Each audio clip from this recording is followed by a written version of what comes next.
Pois é, minha gente, muito engraçada essa história do futebol, né? Porque não só é engraçado, é cheio de charme e mais do que isso, faz com que as pessoas fiquem fascinadas pelos resultados esportivos. Haja vista agora, por exemplo, essa verdadeira explosão de casas de apostas para tudo quanto é lado, nego apostando aqui e ali. Aliás, é assim no mundo inteiro e custa chegar aqui no Brasil, mas está chegando. Né? E as pessoas ficam lá e tal, entusiasmadas com seus times e querendo saber também de outros jogos. Mas por que eu estou falando isso? Estou falando isso porque você se lembra, ainda no dia de ontem, me pediram uma opinião sobre o jogo, o jogaço de bola que nós tivemos ontem, em que classificou o Fluminense Futebol Clube para a final da Libertadores. Vai ser um jogaço. Eu quero crer que será Fluminense e Palmeiras. Será que eu vou acertar? Não sei, porque tem um jogo logo mais com o Boca Juniors, que não é um time fraco, não. Então você não pode cravar, você pode tentar. A aposta é isso aí. O pessoal fala assim, profetiza, não é bem profetizar, né? Profetizar é parte do princípio de que a pessoa seja, digamos assim, um vidente, seja um profeta, né? Mas fica simpático na propaganda, né? Na realidade, você vai palpitar, né? E na ocasião eu dei o palpite dizendo que eu estava vendo o programa da Rádio Bandeirantes, e no programa da Rádio Bandeirantes, por exemplo, o Denilson estava falando das dificuldades que o Fluminense ia enfrentar, porque afinal de contas ia jogar, como jogou ontem à noite, no Beira-Rio, baita no estádio, maravilhoso, numa Porto Alegre praticamente vestida de vermelho, né? Porque 95 mil espectadores apenas, 90% mais ou menos eram tricolores, perdão, ao contrário, eram torcedores do Inter, né? Então, evidentemente, aí eles fizeram uma pergunta no programa de TV, qual seria o favorito. Então, o resultado estava sendo, até onde eu vi, 60% para o Internacional e 40% para o Fluminense.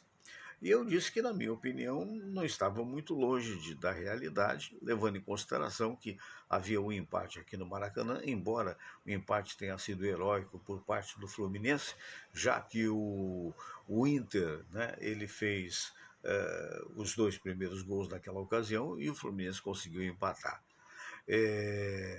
Mas que o favorito seria provavelmente o Inter, né? Mas não dava esse percentual. Meu percentual daria para o Inter talvez o que 5% de frente. Quando nós tivemos o primeiro tempo, eu acho que todo mundo viu no primeiro tempo o Inter fez valer o seu estádio, sufocou o Fluminense, teve algumas chances não concluídas e teve o gol que na realidade foi validado. A partir daí a coisa era muito feia. Mas eu estou cansado de ver, comentei naquela ocasião, estávamos eu e Samira, a minha mulher, jornalista também, vendo, pessoal, eu cansei de ver jogo que muda do primeiro para o segundo tempo. E o Fluminense não está morto.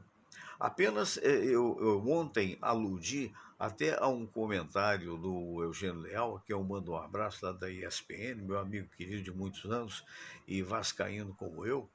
Ele disse assim que a força física do Inter era manifesta maior e que então o Fluminense teria que fazer um esforço hercúleo para poder superar, porque tem mais técnica. De fato, o Fluminense tem mais técnica. Tem o Marcelo, meu Deus do céu, que joga um bolão, mas já tem alguma idade, mas já foi 21 vezes campeão da Europa, sabe tudo de futebol, né? É, tem esse menino novo que entrou e mudou completamente o jogo, John Kennedy, né? John Kennedy tem o Cano, que é fantástico. O Cano é o maior artilheiro do Brasil, né? Ele é cirúrgico, ele precisa de um chute para botar a bola dentro do gol. Essa aqui é a realidade, né? Alô, Otávio de Melo de Santa Catarina, um abraço. o Luiz Henrique Oliveira, veremos o Palmeiras à noite, queremos a final brasileira da Libertadores. É verdade que é garantia de um título para o Brasil. Muito bem, então a expectativa era grande para o jogo, né? Mas a partir do primeiro tempo, vira-se o tempo com 1-0 gol do Internacional e teria que mudar muito, e o Fluminense mudou para melhor. Mudou para melhor, mas ainda não era teoricamente o suficiente. Aí vem um personagem que eu amava do Nelson Rodrigues, jornalista que eu tive a oportunidade de conhecer e era grande tricolor. Vem o sobrenatural de Almeida, porque é dessas coisas que você não dá para prever. É muito difícil. Quando chegou, faltando pouco mais do que 6 minutos para terminar, muita gente, até eu próprio, quer dizer, eu estava torcendo pelo Rio de Janeiro, cidade que me acolheu, cidade que eu amo. Né? Então, independentemente de que time fosse, eu queria o Rio, e principalmente o Fluminense, pelo fato de ser inédito. Quer dizer, o outro já seria a terceira vez campeão, maravilha, fantástico e tal, mas o Fluminense não tem ainda esse título na sua galeria de tantos títulos, né? E mais, como é que você vai pensar, vai imaginar?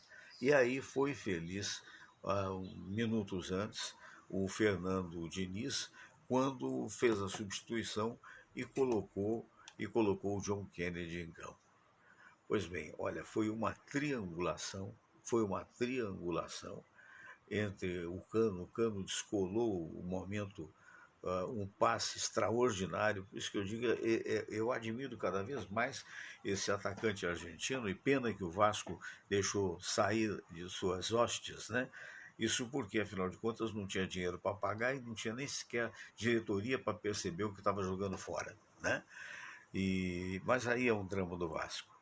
Então o resultado dele foi e aproveitou toda a oportunidade que o Fluminense deu, que o Fernando Diniz deu, e não é à toa que o Fernando Diniz se manifesta apaixonado pelos seus jogadores, porque não só ele é capaz de ser cirúrgico na hora de fazer gol, como ele é capaz de descolar um passe que deixou o Kennedy na cara do gol.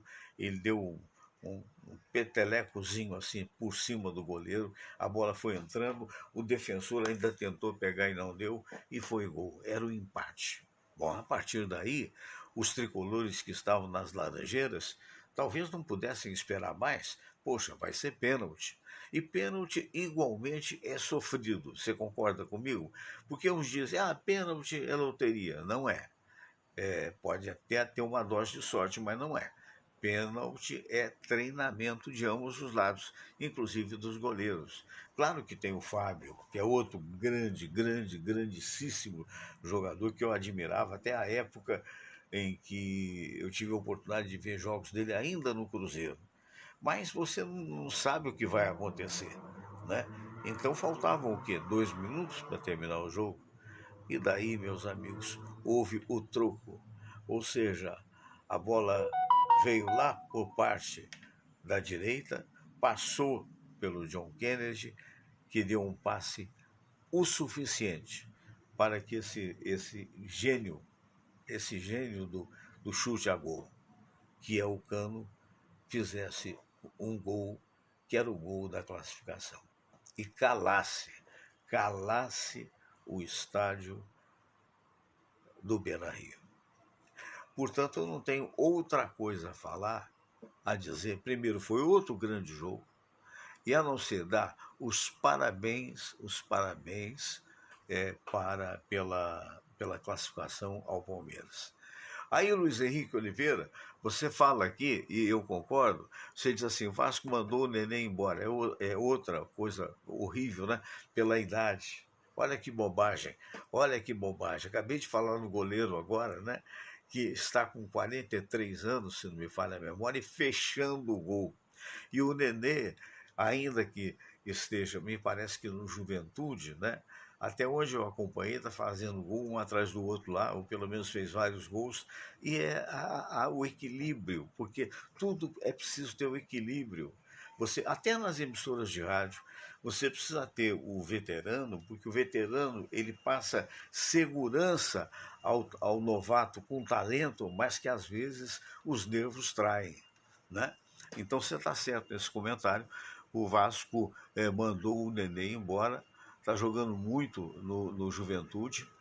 Vasco mandou o Cano embora, é verdade, está jogando muito no Fluminense. Vasco mandou o Iago Pikachu, que foi um absurdo. Os caras são vesgos, os caras têm dinheiro, mas não entendem futebol. Iago Pikachu está aí, ó, né, jogando muito no Fortaleza. E o Vasco mandou o Paulinho embora. O Paulinho, aquele que está fazendo gol adoidado para o Atlético Mineiro. Verdade que tinha uma crise, não tinha dinheiro, não sei o que e tal, mas quando teve dinheiro também botou os pés pelas mãos. E provavelmente agora vai ser muito difícil. Eu espero que consiga permanecer na primeira divisão, mas se não conseguir permanecer na primeira divisão, que sirva a lição. E pelo menos que se eleja o Pedrinho, que é aquele baita jogador nosso, que hoje tem estabilidade, pediu para sair da Globo espontaneamente, tem as portas abertas por lá para ser presidente, para poder resgatar um pouco da dignidade do Vasco da Gama. Agora eu quero fazer um comentário, viu, Luiz, e você vai entender perfeitamente isso. Há pessoas que a gente até chama de boa pessoa, mas que elas se comprazem no, no prazer de espicaçar, né? De poder. A gente até entende, na hora da raiva, na hora é, por, assim, por assim dizer, na hora da cabeça quente, tudo bem, mas depois, né, você fica assim vendo, porque eu sempre procuro ler muito as coisas, não só recados para mim, como para terceiros também, alguns programas que eu acompanho e tal, e tem gente que são profissionais da humilhação. Né? Eu recebi dois e-mails, um já considerando o Vasco tetra ou penta segunda divisão e tal. Isso aí faz parte do calor. Aquele locutor que falou, olha, vem aí o Vasco, né? É, que é o time mais experiente da segunda divisão, e é mesmo, é uma acusação até interessante, inteligente, porque é na hora de pressionar de alguma forma e tal. Mas depois que passa, né?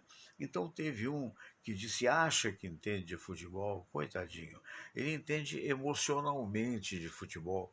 Ele botou o seguinte assim, com relação ao Vasco, o Vasco seria penta, segunda divisão, e se for, nós vascaínos, vamos continuar vascaínos. O Fortaleza ficou 3 anos na terceira divisão e está aí decidindo. E está aí decidindo. Então não tem essa não. E o torcedor do Fortaleza, eu já estive em Fortaleza, eu sei do que estou falando, não estou falando de ouvir falar, o torcedor não deixou em momento algum o Fortaleza, não. Quer dizer, então o torcedor vascaíno é absolutamente fiel. Não importa se for chamado de sofredor, disso, de aquilo. Se for para a segunda divisão, a gente lamenta profundamente, alguns vão chorar, outros vão sofrer, mas é aquela história, faz parte da vida. A vida é feita de derrotas e vitórias. E em determinados momentos, você aprende mais na derrota do que na vitória. Né? Então, por que essa bobagem? Né? Por que essa. Aí, esse mesmo cidadão que me mandou esse recado, deve se achar muito inteligente, muito engraçado, ele mandou um complemento de recado dizendo: pois é, o outro já vai sair logo mais à noite. O outro falava do Fluminense. E agora a gente está com vontade de mandar para ele um pouquinho de alfafa, né? Que é para poder comer, para ver sabe, é claro que é brincadeira, claro que não, né?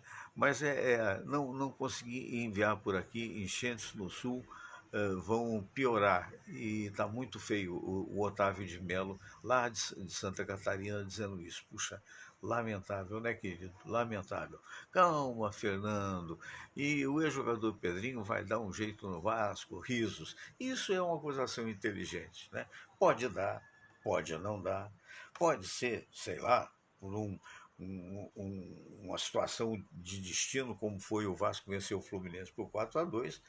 pode ser que no sábado a gente consiga, pasme-se, vencer o São Paulo. Ou não.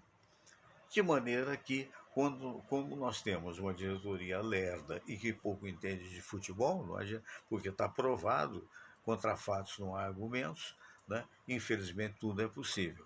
Mas daí o cara gostar de espezinhar, o cara gostar de humilhar, de achar. Quer dizer, mas é assim mesmo, né? Torcedor tem uns maravilhosos, tem outros nem tanto. Mas faz parte do show, não é mesmo? Muito bem, hoje é dia, hoje eu não vou falar outra coisa, quer dizer, vou ter também o Aibinder daqui a pouquinho, mas eu vou ter aqui, eu estou até com o celular na mão aqui, porque eu vou chamar o nosso querido amigo Silvio Provenzano. O Silvio eu chamei hoje um cidadão em estado de graça, sabe? Esqueci que o Silvio dele é com Y. Silvio Provenzano, porque ele é tricolor de quatro costados. O Silvio, inclusive o Silvio fez parte um certo tempo lá do time, do clube, né? E é um tricolor mesmo. E eu fiquei imaginando, primeiro, quando o amigo era amigo mesmo para valer, a gente imagina, digamos assim, o sofrimento dele no primeiro tempo. Tudo bom, Fernando? Tudo bem? Ô Juni, tudo bem, querida? Tudo bom. Ele pediu para te avisar que ele está com paciência e pode ser daqui a 15 minutinhos. Tá ótimo, tá ótimo. Você tá boa, né? Tudo bem, graças a Deus. Que bom, prazer em falar contigo, viu? Um abraço, Juni. Igualmente, meu anjo. Tá bom. Outro. Tchau, tchau. Tchau, tchau. Muito bem, então ele está com paciente, então eu vou à minha opção B, que é o nosso dedicadíssimo Luiz Aibinder. Luiz Aibinder é um dos grandes psicólogos brasileiros, né? Vamos lá. Eita ferro, fiz uma coisinha aqui que não deve ser só uma calminha só e a gente vai lá. O Aibinder é fácil, você bota lá, aí já aparece Aibinder. Aí ele me falou que esse nome é alemão, imagine você. Mas ele tem toda a pinta mesmo de alemão, que ele é um cara relativamente alto, forte, né? E sabe muito de psicologia. Então vamos lá, Fernandinho, vamos chamar o homem, vamos chamar para dar sequência ao programa, já que eu estou ligando para o consultório do professor, ele está com o cliente, depois eu falo com ele. Eu trouxe água para cá, não trouxe, aí eu vou ficar com a boca seca mesmo, fazer o quê? Porque agora não dá tempo. Hoje eu fui no aeroporto Santos Dumont, aeroporto Santos Dumont não, o Galeão, recebeu o meu filho que mora em Portugal, com o meu netinho que está aqui, está dormindo ali ao lado ali do estúdio, do outro lado. E a esposa dele, a Monique, meu filho Bruno, fizeram uma bela viagem pela TAP, Transportes Aéreos Portugueses, e para minha alegria vão ficar aqui até janeiro, porque é uma multinacional, eles hoje trabalham muito em casa, né? E, gente do céu, quase que eu tô errado. Sabe o que aconteceu aqui? Será que a internet explica? Eu estava ligando para uma outra pessoa, a qual eu confesso a você que eu botei certinho aqui a Ibinda, né? Botei certinho e, na verdade, tá por isso que ele não estava atendendo. Vai entender, né? Não, acontece o que está acontecendo agora com o negócio de informática, é que literalmente a informática é mais inteligente que a gente. A gente tem uma inteligência razoável, porém. Alô, grande Abender, tudo bem? Deixa eu só virar você aqui, peraí. Tudo ótimo, graças a Deus. Como é que vai você? Tudo bem? Saudade do amigo? Tudo bem, estou ótimo. Muito bem. Meu caro Aibinder, são quantos anos de psicologia, Aibinder, que você tem desde a época do Haroldo de Andrade? É formado? Olha, eu me formei em 77. Sim. Quer dizer, eu não me formei em 77. Em 77 eu tive um diploma. Mas a minha formação continua até hoje. Exatamente. As pessoas com verdadeira sabedoria se expressam dessa maneira, né? Porque eu me lembro, acho que foi contigo mesmo, que uma vez eu fiz uma entrevista e você dizia, Fernando, o diploma por si só, ele atesta que o cara fez o curso, mas na verdade ele não acrescenta se a pessoa não se acrescentar e continuar, né, indefinidamente aprendendo, porque também a beleza da vida é isso, né? É você, na medida da sua percepção, aprender, não é? É uma coisa que eu gosto. Não é assim ter um mérito, assim, ele é um sacrificado, não. É. Para mim é um negócio. Então, vamos em frente. Vamos em frente.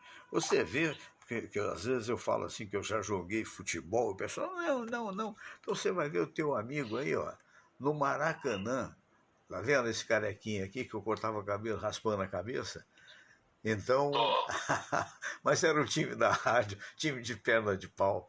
Mas a gente gostava de jogar e nesse dia foi o dia que, um dia após o Vasco ter perdido, meu Vasco ter perdido o título que poderia ter de Mundial, né, para o Corinthians. Aí quando nós chegamos lá, o Apolinho até que arranjou isso aqui para a gente jogar. Quando nós chegamos lá, aí, isso aí são as lágrimas dos vascaínos, o vestiário estava molhado. Aquela gozação do ser humano, né? O ser humano sempre precisa de algum tipo de competição, na sua opinião, para ser feliz ou para fazer gozação com o outro. Como é que se explica isso? Olha, eu não sou muito adepto da competição. Eu também Eu não. sou mais adepto da colaboração. Perfeito. Eu não, por exemplo, em termos profissionais, eu não compito com nenhum psicólogo. Sei. Eu sei o que eu sei, eu faço o que eu faço, tenho os clientes que eu tenho. E o outro é a mesma coisa. Eu não quero saber se ele está melhor do que eu, pior do que eu. Eu quero saber se eu estou hoje melhor do que eu fui ontem. Se eu sei mais hoje do que eu sabia ontem. Então é uma evolução. E sempre da maneira possível eu colaboro com os demais, colegas ou Perfeito. não. Perfeito, é isso mesmo. A nosso ouvinte de hoje, eu te passei até com o nome, mas me pediu que não declinasse o nome. Eu estou acreditando talvez até que o fato seja real, mas o nome seja pseudônimo. E a gente tem que respeitar isso. E ela é uma jovem relativamente recém-formada e que está tendo uma oportunidade acho que em jornalismo, né? Tendo uma oportunidade de trabalhar numa das grandes emissoras de TV, mas a mulher está apavorada, só me sinto apavorada, porque toda a entrevista que fiz na minha vida, e não foram muitas, 3 vezes a 4 vezes, sempre foi um desastre. Porque eu sou uma pessoa fluente, eu falo muito com as pessoas, eu falo idiomas, parece que 2 idiomas, e na realidade, mas quando eu sou entrevistada por uma pessoa desconhecida, não sei o que acontece, doutor Ebinder, eu fico completamente travada. Aí outro dia eu estava vendo o programa do Fernando Sérgio e vi e já o acompanhava de longa data de outras participações suas em outras emissoras. Falei, poxa, eu sinto tanta credibilidade no senhor. Há um meio, e o pior que ela disse aí foi um meio rápido, porque ela tem uma entrevista no meio da semana que vem de não permitir que isso aconteça, me dá sudorese, eu fico com a boca seca, eu fico com o coração disparado, e quando eu saio, bato a porta e imagino comigo, foi uma M. É, como é que um dia eu vou mudar isso, já que eu tenho 23 anos apenas? Primeiro, esse branco que dá nela, sudorese, etc., todo esse estado que ela está se chama ansiedade. É mesmo, é?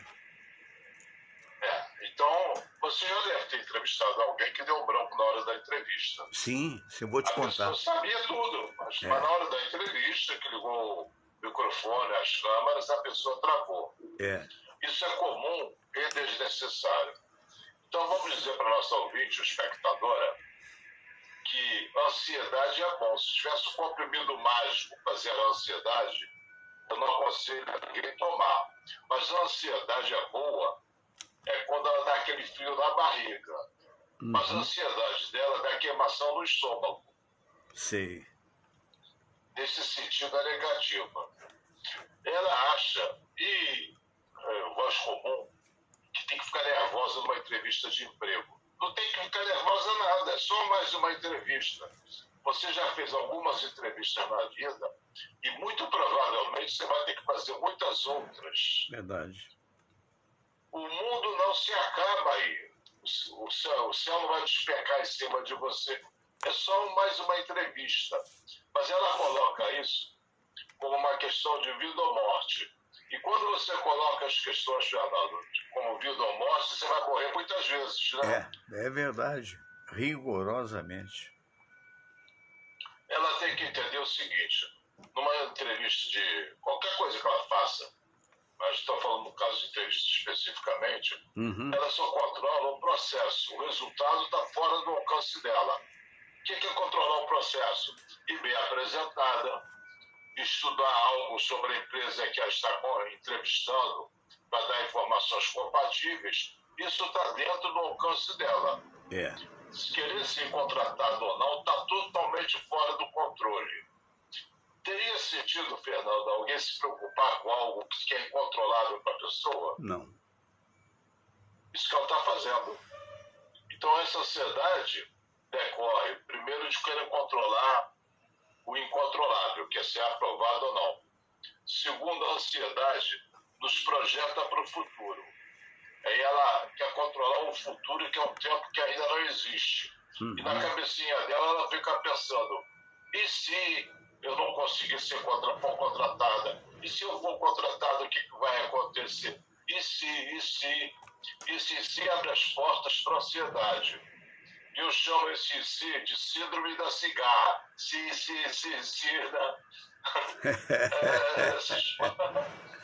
Essas possibilidades, essa daí, ela pode passar o dia todo brincando de si, que não termina. Você pode levantar mais uma hipótese. As pessoas ansiosas são viciadas em certeza. Mas ter certeza no mundo incerto é algo muito impossível. Verdade. Não ter certeza, Fernando, eu concordo que seja um tanto desconfortável, mas ter certeza é ridículo. Como você pode ter certeza de alguma coisa? É fato. Você sabe que me lembrou muito, você estava falando aí, um companheiro nosso que atuou conosco aqui quando nós estávamos fazendo ao vivo, né, antes da pandemia, e que já se foi, que deixou saudade, o Pedro Carlos Pereira, né? O Pedro, certa vez, me convidou para fazer uma palestra na turma que ele tinha de pós-graduação na Rural. E eu falei, Pedro, você é maluco, porque eu não sei nada de matemática, eu sei muito mal, porcamente, aritmética. Disse, não, mas você sabe muito de comunicação. E o que eles querem é comunicação, porque eles estão muito adiantados a nível de matemática, mas eles querem como comunicar. Falei, bom, aí já tem uma lógica, calcei a cara, fui lá fazer a palestra. E parece que ela estava indo bem sucedida realmente, e de repente, né, um aluno daqueles olhou para mim e falou, professor, deixa eu te fazer uma pergunta e tal, como é que você consegue ter esse improviso, porque eu estava muito ouvido, né, nas emissoras que trabalhei e tal, e muitos anos as pessoas vão e tal. E aí eu disse duas coisas para ele. Uma, que o improviso eu consegui aos poucos. No início de carreira, eu ficava observando aqueles que eram verdadeiramente talentosos, aquela turma de debates, falei, puxa, como deve ser isso? Até que eu comecei a intimamente atrasar um pouco mais o pensamento para que acompanhasse a língua, que ela é mais vagarosa, né? E aí sim passei a ter um improviso razoável. Mas aí, o senhor nunca passou um sufoco desse de esquecer alguma coisa? Eu falei, passei sim, vou te contar. Você sabe, Aimender, quando a Cidinha foi demitida da Rádio Tupi, isso lá nos anos 80, foi para a Manchete, eu fazia o programa de 6 às 9 da Rádio Tupi. O saudoso Alfredo Raimundo me chamou, você vai fazer a Cidinha, e lá fui eu fazer a Cidinha. Num dos primeiros dias, veio uma entrevista de imediato, havia um político famoso, não sei se você se lembra dele, o Orestes Quercia, lembra? Lembra de São Paulo, Isso. governador? Parece que naquela época ele era o candidato a governador, não estou bem lembrado, era um fato desse. E o Alfredo entrou com ele, com a minha produtora e tal, e ela me deu o nome, eu não o conhecia na época, eu era eu tinha 40 anos e tanto, e então deu o nome dele lá, Orestes Quercia, escrito num papel. E eu então recebi, fui entrevistando, doutor Orestes, o que o senhor vai fazer, o que não vai fazer, essa coisa toda. E dali a pouco, a Gil, coitadinha, pegou um papel da mesa e justamente abaixo desse papel estava o nome do dito senhor, Orestes Quercia, e tirou da mesa. E eu, todo entusiasmado, pensando em um monte de coisas, esqueci o nome do homem. Falei, meu Deus do céu. E ele falando e eu perguntando, e aquela entrevista não acabava, e eu pensando assim, como é que eu vou despedir do cidadão sem ter o nome, né? E comecei, sim, a suar frio, né? Eu falei, gente do céu, né? E tentando buscar em todo os caninhos da mente onde é que estava o nome, né? Só que a sorte foi que naquela época, você há de lembrar, as emissoras, tanto a Globo, onde você trabalhou tanto tempo, e eu também, e a Tupi, tinham muitos comerciais, né? E num desses comerciais entrou o assessor do Alfredo no estúdio, né, que no comercial o microfone está desligado. Doutor Orestes, por favor, é que o senhor Alfredo pediu que o senhor passasse na sala dele, acabada a entrevista. Não, quando ele voltou para mim, eu acabei a entrevista e agradeci ao doutor Orestes. E só fui saber que era a Quércia minutos depois, quando o programa já tinha acabado. Portanto, sou um ser normal, como todo e qualquer ser.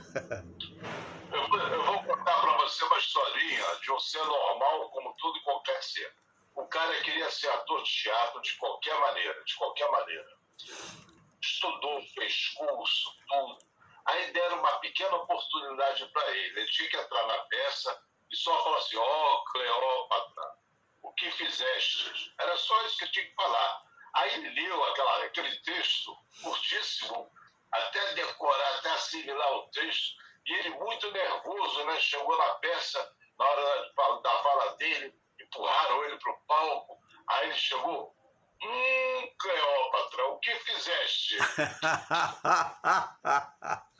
É verdade, é verdade. Acontece, né? Mas é isso aí. Meu amigo Aibinder, um prazer muito grande falar contigo mais uma vez. E as pessoas que quiserem se comunicar com você, como é o seu site, que forma podem fazer? Eu vou dar duas formas de comunicar. Uma forma é pelo WhatsApp, que é o 21 991 16 1999. 21 991 16 1999. E a partir da próxima quinta-feira, dia 12, que é feriado, eu vou fazer uma live no Instagram. É só entrar no Psicólogo Aibinder, 8 horas da noite. As pessoas que quiserem fazer perguntas, qualquer comentário, estarei lá à disposição. Então, Instagram, quinta-feira, 8 horas da noite, a partir do dia 12, semana que vem. Perfeito. Só isso, e a pessoa tem acesso a antes qualquer pergunta. Antes da gente se despedir, o Luiz Henrique Oliveira, Fernando, imagina o doutor Silvio, diga, não, ele está mandando um recado para o Silvio, eu pensei que era para você. Então tá bem, Aibinder, um abraço grande até a live que eu vou ver naturalmente, e se Deus quiser e permitir, a gente na próxima quinta-feira estaremos juntos. Um grande abraço. Apesar do feriado, quinta-feira era Nossa Senhora Aparecida, feriado nacional. Não, aí muito provavelmente eu não farei, mas aí de repente, vamos ver se a gente combina falar um dia antes ou um dia depois. Ok. Tá bom? Combinado. Mas eu aviso. Tá. Grande abraço. Bem lembrado. Tchau. Pois é. Vejam você, mas é assim mesmo, a vida traz essas coisas assim, e a gente vai levando, né? Vai fazer o quê, né? Mas, e você tem que driblar o fato, né? Na medida do possível. Então não existe. Acho que outro dia eu ouvi alguém falar dizendo que todos somos iguais, cada qual com a sua habilidade diferente. E ainda bem que é assim, né? E eu acho que a pessoa fica muito se achando E tá um monte de gente se achando por aí, e cá para nós não é muito legal isso não. Bom, eu vou agora tentar o nosso querido grande tricolor, né? Mas olha que eu estou brincando, os caras que também mandam aquela gozação, sacaneando e tal, tudo isso faz parte, é claro está, é a forma de você dar um troco também. Aí você zoa o cara e diz que ele também não entende nada de futebol, como muita gente vai falar, pô, quem esse cara tá enchendo aí e tal. Mas isso faz parte do dia a dia nosso, né? Viviana, um abraço, querida. Obrigado. Vamos lá.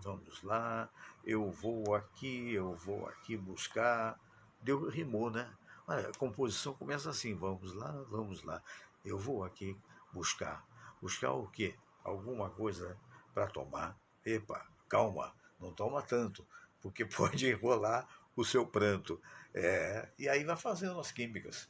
Não sou. Eu sou um modesto, desse tamaninho, né? Compositor, mas eu tenho uma música que.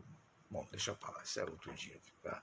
Vamos lá, eu vou trazer aqui o nosso dedicado Silvio, e com calma, o mundo foi feito em 7 dias, né?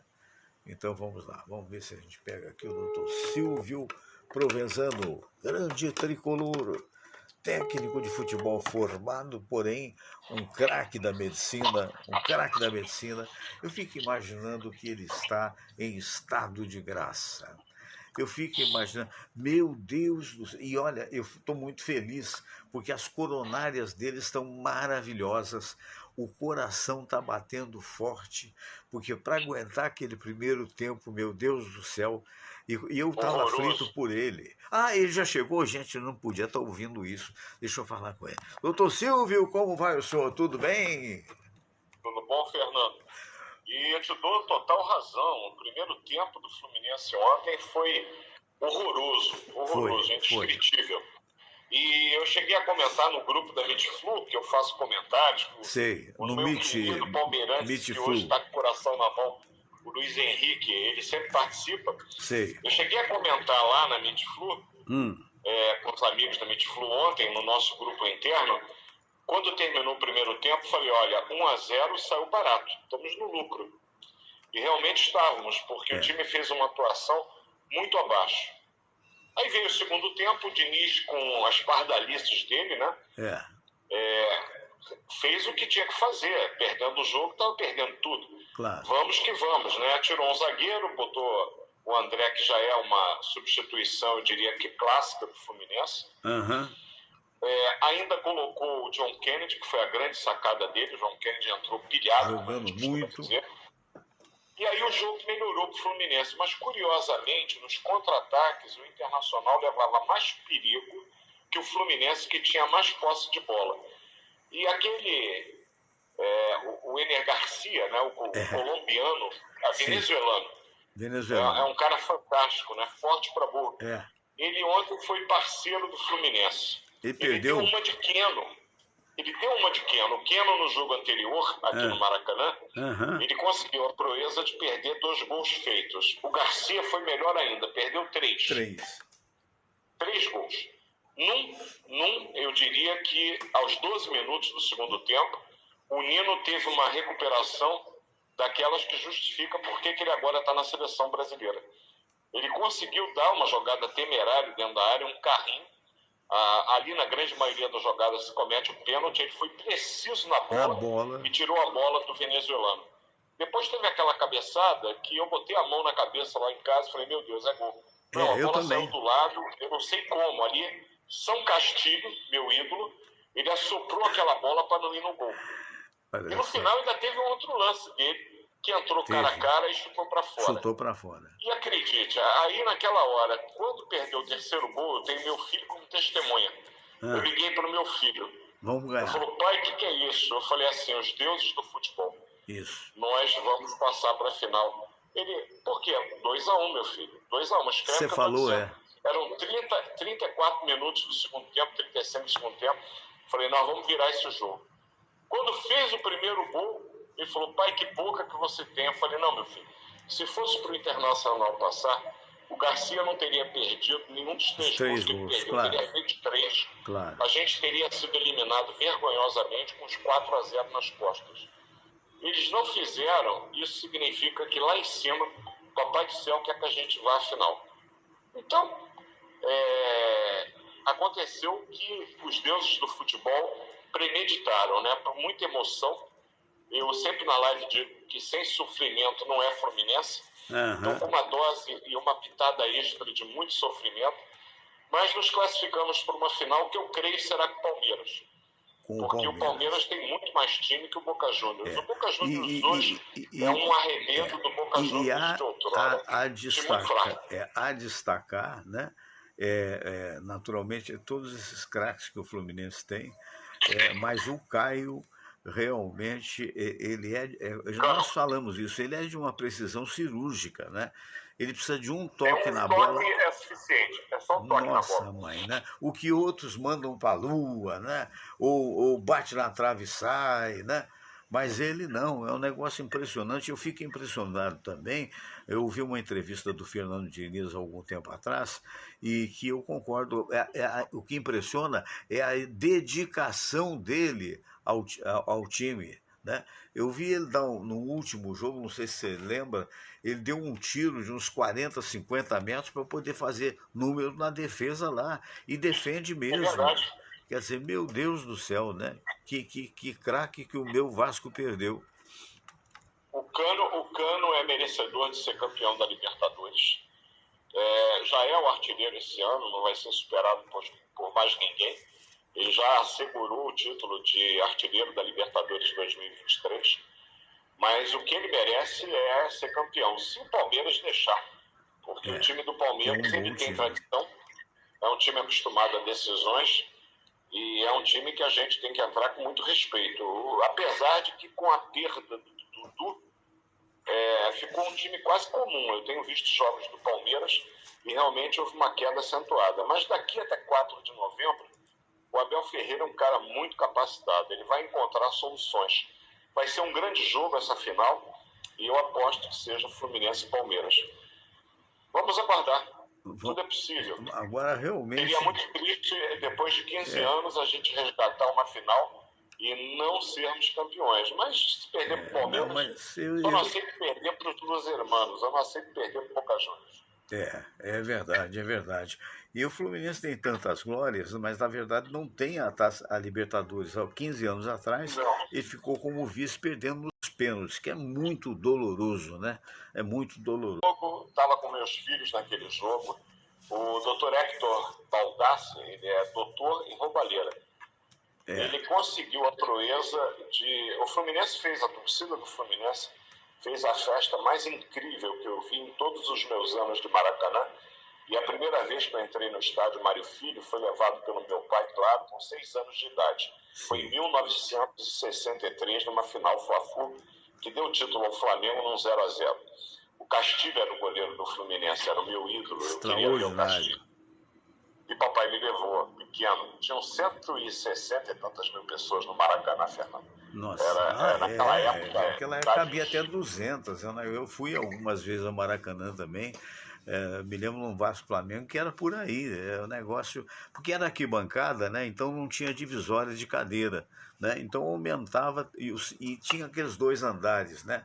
Com aquela marquise de cimento que a gente tinha medo que... E veja bem, esse tempo todo de Maracanã me deu a certeza de que o futebol realmente é um esporte extraordinário. Verdade. Porque, em primeiro lugar, não é o melhor que ganha sempre. Não. Daí aquele velho ditado de que futebol é uma caixinha de surpresas. Então a gente ficou falando aqui que o Palmeiras é melhor, que o Palmeiras tem tradição. Então o Palmeiras já é virtualmente campeão. Não, vai ter que jogar. Ontem, por exemplo, a gente foi com um resultado que não tinha sido melhor, que foi um empate aqui no Maracanã, se bem que pelas circunstâncias, cheguei a falar isso com deu moral ao Fluminense. O empate foi um resultado fantástico, porque jogar com -1 semifinal desde o primeiro tempo é coisa para gigante. O Fluminense soube ser gigante. E o Internacional não foi, digamos assim, tão corajoso quanto deveria ser, para não chamar eles de covardes. Mas com tudo para poder liquidar o jogo no Maracanã, o Kudê resolveu recuar o time. E aí deu ao Fluminense, inclusive, a chance de poder partir para cima do Internacional e arrancar aquele empate com aquele voleio do Cano, que golaço. Foi. Fomos para o Beira-Rio sabendo que não seria fácil. E não foi. Agora, eu não esperava jogar tão mal assim no primeiro tempo. No primeiro tempo, realmente, para se aprender muita coisa e para se esquecer todo o resto. Exatamente. Muito complicado. Muito complicado aqui no primeiro tempo. Ali o Internacional, com um pouco de competência, até os 15, 20 minutos do segundo tempo, teria liquidado. Poderia. Mas não conseguiu. Mas não conseguiu. E mais uma vez, aí, no Maracanã, não deu a chance. Aí vem a história do grande tricolor, Nelson Rodrigues, que eu tive a honra de conhecer ainda em vida, né, que dizia que que era do Neném Prancha, mas eu estou desconfiando que essa frase era dele. Ele inventava uns nomes bem malucos e que quem não faz, leva. Né?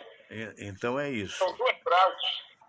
São duas frases que ontem elas caíam muito bem. A primeira, e eu disse isso pro meu filho, quem não faz, leva. Mas a segunda frase também conhecida é que a bola pune. Sim, perfeito. Pensei nela aqui também. Ontem o Internacional foi punido por ter desperdiçado 3 chances daquelas que são imperdoáveis. E é um bom atacante esse Internacional. É bom. Não era o dia dele, infelizmente. Marcado, né? Infelizmente não era o dia dele. É um negócio louco. Meu caro amigo, olha, nós temos que falar da alegria, porque eu torci sinceramente pelo Fluminense por óbvio, porque eu sempre vou torcer por aquele que ainda não tem aquele título, né? Eu tenho essa tendência e tenho simpatia. Eu tive a honra, mas foi uma grande honra mesmo. Ontem, vendo a televisão, houve um momento em que a TV focalizou o estádio das Laranjeiras cheio com aqueles telões e tal. E eu vi ali, estádio Manuel Schwartz. Foi um querido amigo meu, embora eu fosse muito jovem, eu tinha um programa na Rádio Tamoio, na Urca, e eu tinha a honra de ter o Manuel Schwartz como um dos debatedores. E houve época em que ele quis que eu fosse trabalhar com ele, porque eu não entendia. Eu falei assim, poxa, o cara é dirigente de futebol, mas é empresário? Que tipo de empresário é esse? Porque, na verdade, naquela época não havia internet, direito, enfim, tudo era mais complicado. Ele era empresário de jogadores também. E ele quis que eu fosse trabalhar com ele naquela ocasião. Falou, Fernando, fui visitar o escritório, conheci o filho dele e tal, e eles tinham ligações diretas com a Europa, com os jogadores e tal. Mas eu tinha o inglês razoável, né? O francês mais ou menos, o inglês sempre foi mais na frente, mas ele precisaria que eu tivesse o inglês mais... E eu estava no rádio, que é aquela coisa do garoto, né, que idealiza uma coisa. Se eu for fazer isso, eu vou ser vendedor de jogador, né? Mas, na verdade, eu quero fazer um rádio. Mas, enfim, aí me lembrei. Diga. Hoje em dia, a figura do empresário é uma figura que desperta muita cobiça. É verdade. Porque ganha muito dinheiro, né? Deve ganhar, com certeza. E sem fazer muita força. Eu acho que, evidentemente, que ficar cuidando da vida do jogador não chega a ser exatamente uma das coisas mais fáceis. Não, é verdade. Verdadeiras primas donas, né? Parece que tem um rei na barriga. É verdade. Mas, de qualquer forma, eu entendo que é uma atividade altamente lucrativa, até porque no mundo do futebol os valores que se falam lá dentro são valores totalmente fora da realidade dos mortais comuns. Eu estava vendo o salário de um jogador mediano é aproximadamente 20 vezes o que eu ganho em final de carreira como médico no Ministério da Saúde. Que nós ganhamos, não tenha dúvida, de um modo geral.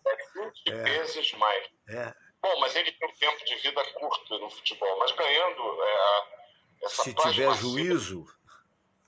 o mínimo de inteligência, ele sabendo aplicar, ele não precisa mais trabalhar depois Não que precisa, com certeza. É o caso agora do Pedrinho, que é candidato à presidência do Vasco, que se deu ao luxo de pedir demissão da TV Globo, com as portas todas abertas por ele, porque ele tem a segurança, tem um lastro que dá o equilíbrio necessário para que ele possa um dia, tomara que venha a ser um bom presidente, se acontecer, né? Se acontecer. Olha, se ele for como presidente do Vasco, o que ele foi como jogador e o que ele vinha sendo como comentarista, na minha opinião, o melhor comentarista. Eu também acho. Pós-TV era o melhor, era o que conseguia ver o jogo com a mesma ótica, sem falsa modéstia, que eu via. Diferente do Roger e diferente de outros ex-jogadores que estão lá. O Pedrinho tem a capacidade de fazer uma análise fria do jogo. Eu acho. Uma perda para a TV Globo, foi uma perda para as organizações Marinho, a saída dele. Eu não entendi muito bem por que ele saiu, porque eu não vejo conflito de interesse ele se candidatar. Mas foi, de repente, da ideia dele sair. Enfim, de qualquer forma, espero que ele consiga se eleger no Vasco. Agora eu me pergunto qual é o papel do presidente num clube que está arrendado a uma SAF. Pois é verdade. Parece que ele teria 30% só, né? Porque os outros 70% são da SAF, né? O poder do é da SAF. A menos que os proprietários lá da SAF, os acionistas, entendam que deixar no colo do Pedrinho o processo de tomada decisória, pelo menos com relação ao futebol, é muito mais inteligente. Porque do Ricardo, Fernando, apenas eu queria só, aproveitando o teu programa, eu estou agora saindo voado para o Conselho, porque nós fizemos uma nota, e não poderia ser diferente, com relação à tragédia que se abateu sobre 4 colegas aqui no Rio de Janeiro. Meu Deus, que coisa terrível, no quiosque. Foram brutalmente assassinados, sem nenhuma razão. Colegas que vieram dos seus estados, parece que 3 de São Paulo, um da Bahia, para participar do Congresso Brasileiro de Ortopedia. Eu, inclusive, conversei hoje de manhã com o Clóvis de Munhoz, que foi presidente do CREMERGE, grande ortopedista do Miguel Couto, do Fundão. Ele estava abaladíssimo, porque alguns desses colegas que perderam a vida eram amigos pessoal dele. Ele já tinha amizade há muitos anos. Então, me solidarizar com as famílias, dizer do quanto que nós estamos, inclusive, enlutados aqui no CREMERGE com a perda desses colegas, e pedir às autoridades um mínimo de bom senso, porque o Rio de Janeiro não vai longe. Tamanha violência que se assola na nossa cidade, o que não é novidade, mas o que aconteceu ontem, uma execução, aquilo foi uma execução, e a execução, a princípio, sem nenhuma motivação. Eu estava conversando que talvez o que tenha acontecido tenha sido erro de endereço. Deram uma encomenda para um determinado endereço e erraram o endereço. Meu e, lamentavelmente, que coisa triste, né? Para melhorar na medicina, para se atualizar, para se tornarem cada vez mais melhores médicos, coisa que certamente eles já eram, e acabaram perdendo a vida de uma forma tão estúpida. Então, em nome do Conselho Regional de Medicina, do qual eu sou diretor, externar aos colegas eu acho nossas condolências e aos familiares desses colegas, e dizer que a gente vai ficar em cima das autoridades eu acho que essa violência eu vi o Datena ontem, que aliás saiu para operar o coração, e ele dizia uma coisa que eu concordo plenamente: tem que acabar esse negócio de progressão de pena. Matou, foi condenado a 28 anos, 32 anos, tem que cumprir a condenação. Porque, infelizmente, o que acontece nos dias de hoje, por uma lei que está arcaica, o que acontece? O polícia prende depois do assassinato, vai a julgamento, o julgamento vai, às vezes os jornais estampam 200 anos de cadeia. Ninguém fica 200 anos de cadeia porque não tem vida para isso. Então, é uma mensagem mentirosa, né? Então, não, vai ser condenado a 30 anos de cadeia. Quando passam 6 anos, e se teve bom comportamento, sai. sai por progressão de pena e, ao sair por progressão de pena, vai alugar os seus péssimos serviços, que são serviços de morte, por assim dizer, para outros igualmente bandidos. Então, é um enxugar gelo, infelizmente. A gente protesta, nós que nunca matamos ninguém, que não queremos matar ninguém, que nunca roubamos de ninguém, nos sentimos sitiados. E a gente que ainda tem uma profissãozinha melhor, que economizou alguma coisa, que tem uma certa referência, já nos sentimos assustados. Imagine você, meu caro, o povo das comunidades. Quer dizer, completamente largado. É impensável viver numa situação como que se vive. Então eu queria aproveitar generosamente o espaço que você está me concedendo na tua live para me solidarizar com as famílias dos colegas que perderam a vida de uma forma tão estúpida numa cidade que está permeada pela estupidez. Muito obrigado, irmão. Muito obrigado. Me solidarizo também com suas palavras, contristado, constrangido. Um fraterno abraço. Outro. Até quinta-feira, se Deus quiser. Se Deus quiser. Eu quero mandar um abraço aqui para Maria Fialho. Querida Maria Fialho, como vai você? Deixa eu passar aqui para mim a imagem. Maria Fialho, um abraço. Tônia Elizabeth, Tônia, saudade de ti, menina. Tônia, perdão, lá em Miami, radicada em Miami há mais de 30 anos, né, Tônia? Mas a gente sempre tem um carinho especial por você, né? E você, acredito que também por mim. Um grande abraço para você. Além do que, é uma moça muito bonita, muito talentosa, cantora, jornalista. Então, quando existe a oportunidade de ver a gente fica muito feliz, né? Um grande abraço a todos vocês. E só para uma saudação que eu particularmente gosto muito, certa feita encontrei com um guia espiritual lá do Himalaia, né? Há muitos anos atrás, e ele me ensinou esta saudação que é Namastê. Namastê quer dizer: o Deus que habita em mim saúda o Deus que habita em você.